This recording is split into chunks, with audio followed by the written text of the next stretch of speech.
momento. Por isso, proteger aqueles que foram omissos, proteger aqueles que não quiseram comprar vacina, não é trabalhar pelo Brasil, é trabalhar contra os brasileiros. E em nome dessas vidas é que nós estamos aqui, não por vingança, mas para imunizar cada brasileiro. Então, é isso que eu queria lhe dizer.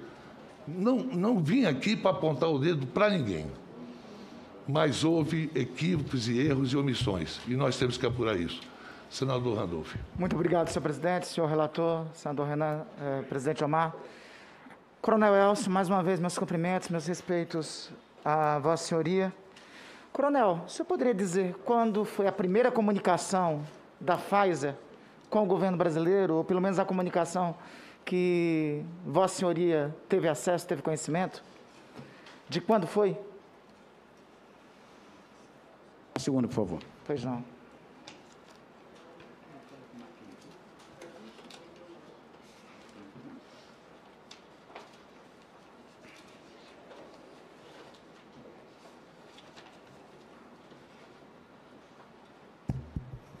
O senhor está falando da primeira proposta de doses? A primeira comunicação, o primeiro contato? Eu não tenho essa data, porque já havia discussões de caráter Quando foi técnico. o primeiro momento que o senhor conversou com a Pfizer? Que o senhor teve contato com a Pfizer? Salvo outro juízo, foi no dia 6 de agosto, participando de uma videoconferência. 6 de agosto. Sim, senhor.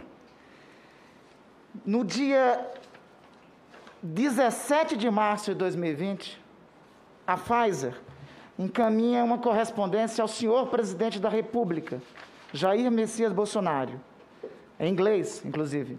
Dear President Bolsonaro. Caro presidente Bolsonaro. Nesta comunicação, a Pfizer informa o suprimento de medicamentos hospitalares e busca por soluções no combate à Covid-19 e apresenta um plano de compromissos e se coloca à disposição para ajudar o governo do Brasil no enfrentamento à Covid. Repito a data, senhor presidente, senhor relator, 17 de março de 2020. Chegou ao Ministério da Saúde essa comunicação? Nesse período, nós não estávamos no Ministério, eu não Mas tive conhecimento dessa depois? correspondência, não, senhor. Mas nós essa chegamos no Ministério no final de abril. Não, perfeitamente. Mas essa comunicação, senhor relator, senhor presidente, chegou ao presidente da República e está nos documentos da CPI. 17 de março, o coronel Elcio está dizendo aqui que não teve conhecimento de ter chegado lá ao Ministério da Saúde. Mas vamos na sequência. E aí, caríssimo relator, senhor presidente, pedir a atenção de todos na contagem. Primeira correspondência, dia 17 de março. Tem uma segunda correspondência, dia 20 de maio. Teve algum comunicado? O senhor chegou a ter? Essa aí sobre vacinas? Se chegou, deve ter sido tratada por intermédio da Secretaria de Ciência, Tecnologia e Inovação. O senhor não teve conhecimento. 20 de maio, 2. Uma outra no dia 20 de maio, 3. Uma outra dia 21 de maio, 4. Vamos seguindo. Uma outra dia 25 de maio, 5. Uma outra dia 2 de junho, 6. Uma outra dia 4 de junho, 7. Uma outra dia 24 de junho, 8. Uma outra dia 25 de junho, essa com urgente. Colaboração sobre vacina Covid-19. 25 de junho. Parei, hein? 8 ou 9? 9, sigamos. Uma outra dia 2 de julho, um outro ofício da Pfizer de reforço de solicitação. 10. Não vamos perder a conta. Teve uma outra, dia 6 de julho, 11. Uma outra, dia 7 de julho, 12. Uma outra, dia 8 de julho, 13. Uma outra, dia 14 de julho, 15. Uma outra, 16 de julho, 15. Uma outra, dia 21 de julho, 16. Uma outra, de novo, dia 21 de julho, 17. Uma outra, dia 22 de julho, 18, uma outra dia 24 de julho, 19, uma outra dia 29 de julho, 20, uma outra dia 31 de julho, 21, uma outra dia 31 de julho, essa daí com audiência urgente. Aí tem 4 audiências urgentes. 31, 32, 33, 34. 34. 24. Uma outra dia 6 de agosto, 25. Onde aí parece-me que começou os contatos, 6 de agosto. Uma outra dia 14 de agosto, 26. Uma outra 17 de agosto, 28. Uma outra, 27. Uma outra dia 17 de agosto, 28. Uma outra dia 18 de agosto, 29. Uma outra dia 19 de agosto, 30. Uma outra dia 21 de agosto, 32. Uma outra, 31. Uma outra dia 25 de agosto, 32. Uma outra dia 26 de agosto, 33. Uma outra dia 2 de setembro, 34. Uma outra dia 15 de setembro, 35. Uma outra dia 14 de outubro, 36. Uma outra dia 21 de outubro, 37. Uma outra dia 23 de outubro, 38. Uma outra dia 28 de outubro, 39. Uma outra dia 4 de novembro, 40. Uma outra dia 9 de novembro, 41. Mas parece que aqui, dia 9 de novembro, teve uma resposta do Ministério da Saúde, certo, secretário? Paramos em 41. Mas deixa eu seguir. Chegou às suas mãos essa planilha aqui com as ações do Ministério em resposta às correspondências? Chegou, e o que eu estou mostrando aqui está além disso. Está começando em março. Mas vamos lá, eu parei aqui dia 9 de novembro, já vou retomar. Aqui em 41. Aí teve outra dia 11 de novembro, 42. Uma outra dia 13 de novembro, 43. Uma outra dia 21 de novembro, 44. Uma outra dia 24 de novembro, 45. Uma outra dia 27 de novembro, 46. Uma outra dia 12 de dezembro, 48, senador Rogério. 47. Uma outra dia 2 de dezembro, 48. Aí já começaram a ter diálogos, mas vamos à sequência de quantas mensagens e e-mails a Pfizer mandou. Uma outra dia 4 de dezembro, 49. Uma outra dia 5 de dezembro, 50. Uma outra dia 6 de dezembro, 51. Uma outra dia 7 de dezembro, 52. Uma outra dia 7 de dezembro, 53. Uma outra dia 9 de dezembro, 54. Uma outra dia 9 de dezembro, 55. Uma outra dia 15 de dezembro, 56. Aí dia 4 de janeiro, 55. 7 de janeiro, 57. Uma outra dia 7 de janeiro, 58. 14 de janeiro, 59.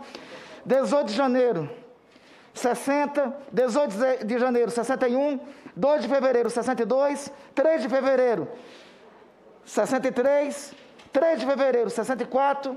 13 de fevereiro, 65. 17 de fevereiro, 66. 17 de fevereiro, 68. 67. 17 de fevereiro de novo, 68. 25 de fevereiro, 69.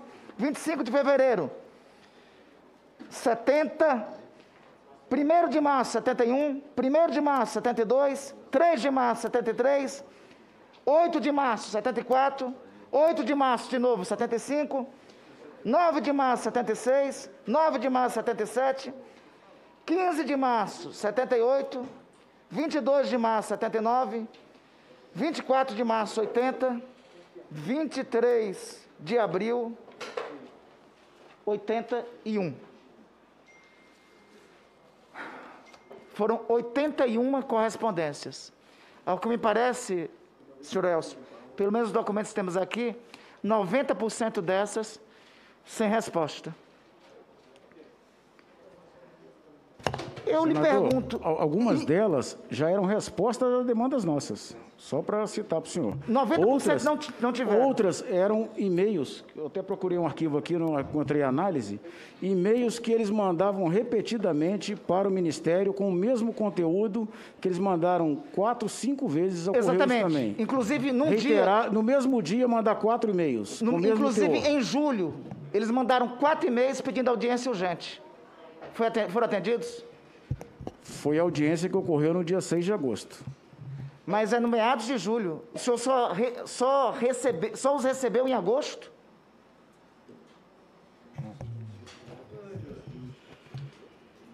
Eles tiveram uma reunião em junho e tiveram a reunião dia 6 de agosto. Houve reunião também 6 de julho e houve reunião 20 e 21 de julho. O senhor começou esse depoimento dizendo que a primeira reunião com eles foi em agosto. Que eu participei, foi uma videoconferência, que foi inclusive quando eles nos informaram da necessidade de conservação a menos 80 graus. Até aquele momento a gente desconhecia esse fato. E então, não daria ali para fechar o acordo com a Pfizer? Ou era mais importante a embaixada no Brasil no exterior do que as vidas de brasileiros poderiam ser salvas? Em agosto, eles nos apresentaram, primeiro, memorando de entendimentos, em agosto, e foi no dia 14. E ele tinha aquelas cláusulas que nós falamos, e eles, nesse primeiro memorando de entendimentos, eles já afirmavam que não garantiam sequer o sucesso no desenvolvimento da vacina. Esse memorando de entendimentos era vinculante. Quando eles disseram para o senhor que garantia o sucesso do desenvolvimento? Foi mais à frente, eu não tenho certeza agora. Mais à frente? Mais à frente. Mas quando eles não deixaram de afirmar que não garantiriam. Quando eles garantiram isso? Eu não tive essa certeza, só quando ouvi o registro do FDA em mas dezembro. Veja, o senhor recebeu uma correspondência no dia 9 de novembro. Essa correspondência deles diz exatamente o seguinte, assinado pelo CEO da Pfizer. Ao cumprimentá-los respeitosamente e com imensa alegria, que compartilha a notícia que acaba de ser divulgada globalmente pela Pfizer hoje. Dados da primeira análise realizada de sucesso do estudo da fase 3 contra a Covid-19 indicam uma taxa de eficácia da nossa vacina de 90%. Maior, inclusive, que da AstraZeneca, senador Jorginho, que era de 63%. Houve uma reunião no Ministério 2 dias depois, dia 11 de novembro, justamente para tratar desses dados. Perfeitamente. Por que alguém solicitou do senhor essa reunião? Dia 9 de novembro? Dia 11 de novembro? Esse e-mail veio dia 9 de novembro. A reunião foi dia 11. Ou foi por iniciativa do Ministério ou deles, mas ocorreu essa reunião dia 11. Essa reunião ocorre 2 dias depois da reunião dita pelo senhor Fábio Van Garten, lá no Palácio do Planalto. A partir do momento que eles informaram os dados de sucesso, nós fizemos uma reunião para a discussão das propostas de memorando de entendimentos. Aí seguiram 6 e-mails para entendimentos depois disso, até o dia 2 de dezembro. Não foi o suficiente para resolver? Dia 17 de novembro, uma nova reunião para tratar de aspectos técnicos e logísticos. Perfeito. E não foi o suficiente? Porque, veja, no dia 2 de dezembro, eles mandam outro e-mail, também que chega ao senhor e chega ao governo. Dia 21 de novembro, dia 2 de dezembro, eles mandam outro e-mail, assinado pelo CEO da Pfizer, em que eles dizem o seguinte: em nossa terceira oferta, senador Rogério, em nossa terceira oferta enviada ao governo brasileiro na semana passada, em 24 de novembro, eles já tinham encaminhado 3 ofertas. Sim, naquelas condições que eu falei para o senhor. Mas as condições foram mudando até que no momento em que nós celebramos o contrato em melhores condições de vantagem, antecipando o cronograma e contratando 100 milhões de doses. Enquanto estava tendo essa negociação, vidas estavam sendo perdidas.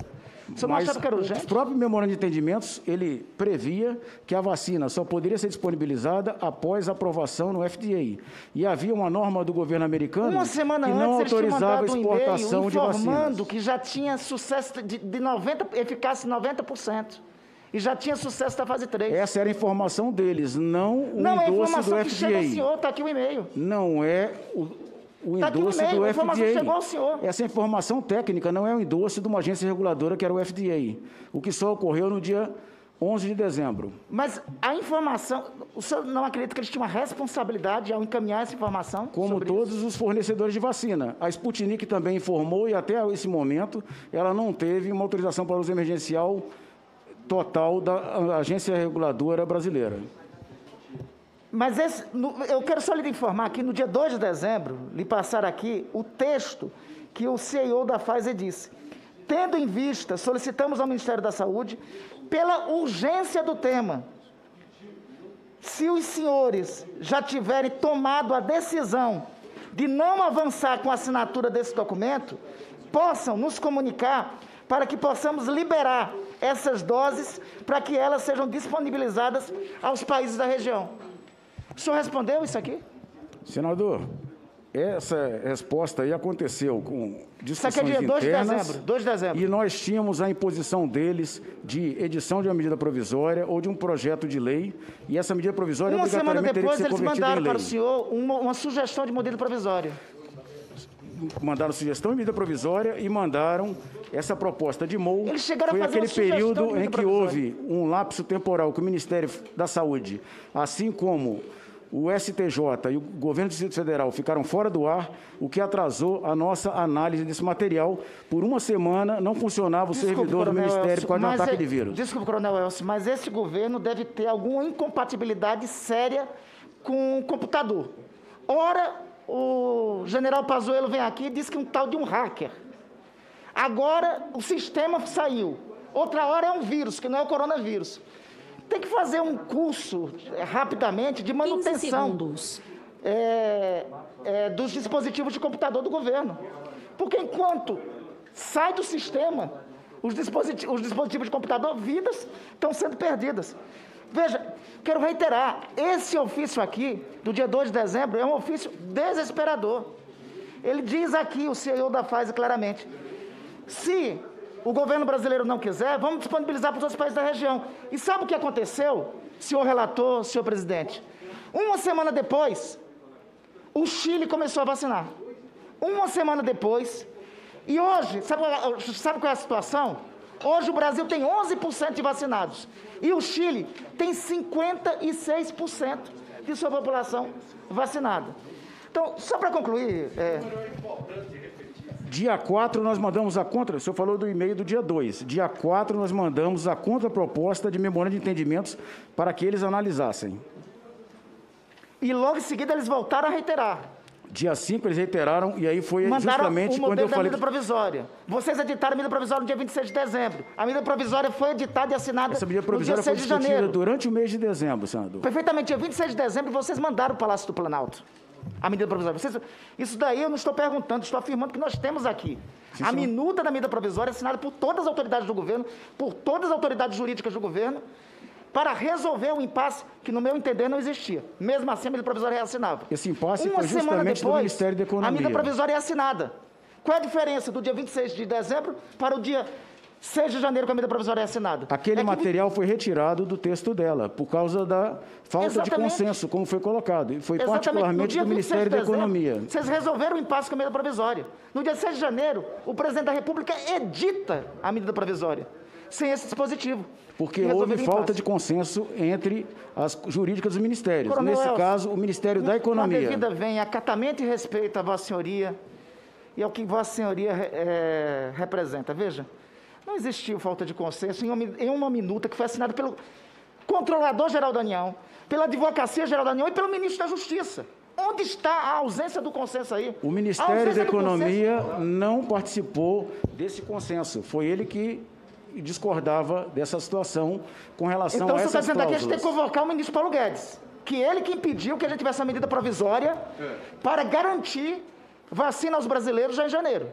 Eu não citei o ministro Paulo Guedes. Não, você citou o Ministério da Economia. Quem é o ministro da Economia? Alguém sabe dizer que é o ministro da Economia? Eu não participava de reunião com ministros, senador. Eu participava de reunião com técnicos lá no Palácio do Planalto. A minuta da medida provisória editada dia 26. Senador Randolfo, mais um minuto para Vossa Excelência concluir. A medida provisória editada no dia 26, no dia 6, a diferença do dia 26 para o dia 6 é que um senhor não assinava no dia 26. E ele assinava dia 6 retirando a cláusula. O nome desse senhor é Jair Messias Bolsonaro. A última pergunta...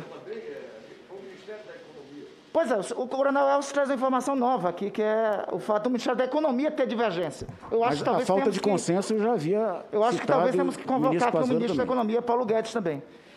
Por fim, o senhor tem conhecimento o presidente da República, em abril de 2020, fez um contato direto com o primeiro-ministro da Índia para liberação de insumos de hidroxicloroquina para o Brasil.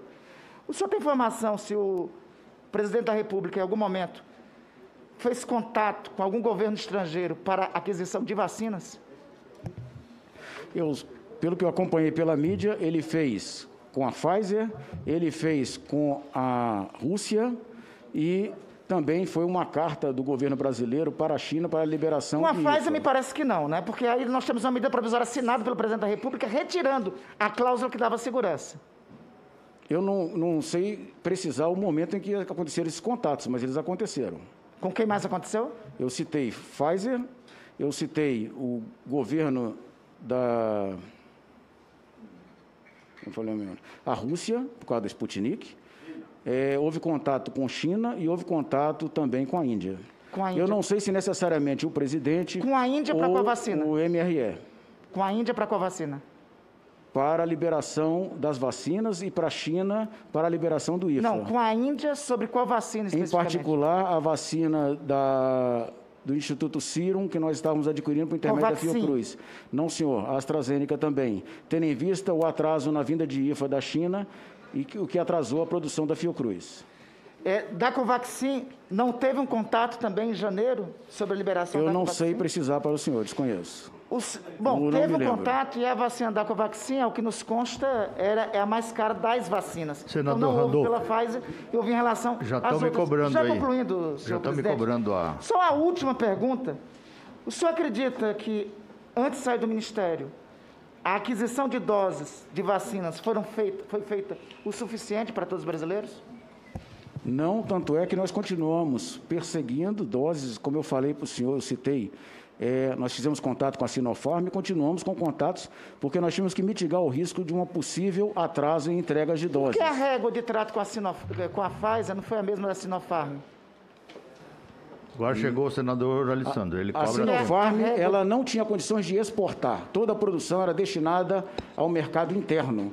Então, ela estava procurando parceiros, laboratórios públicos ou privados. Pois é, mas o senhor mesmo fez o contato, procurou a Sinopharm. Na Pfizer, o que está claro aqui é que ela procurou. Meu tempo já acabou. A Pfizer não quis fazer a transferência de tecnologia. E essa transferência de tecnologia, e essa não transferência, e essa assistência não negociar, custou a vida de milhões de brasileiros. Se nós tivéssemos 1.500 doses de vacina, que fosse 1.500.000 já em dezembro, seriam vidas de brasileiros que estariam salvas. Coronel, só quero concluir, meu tempo de fato já esgotou. Por favor, senador. Concluindo, coronel, eu quero reiterar aqui o que outros colegas falaram. Eu tenho admiração pelo senhor, pela instituição que o senhor faz parte, base da formação do Estado brasileiro desde Guararapes, mas eu também tenho profunda consciência que o senhor, como membro do Exército Brasileiro, cumpre regras de hierarquia e de disciplina, que são regras sagradas, que não podem ser desrespeitadas jamais. Então, eu quero reafirmar o que outros colegas disseram. Não era o senhor para estar aí, eu tenho certeza que o senhor apenas cumpriu ordens, quem deveria estar aí era o senhor presidente da República.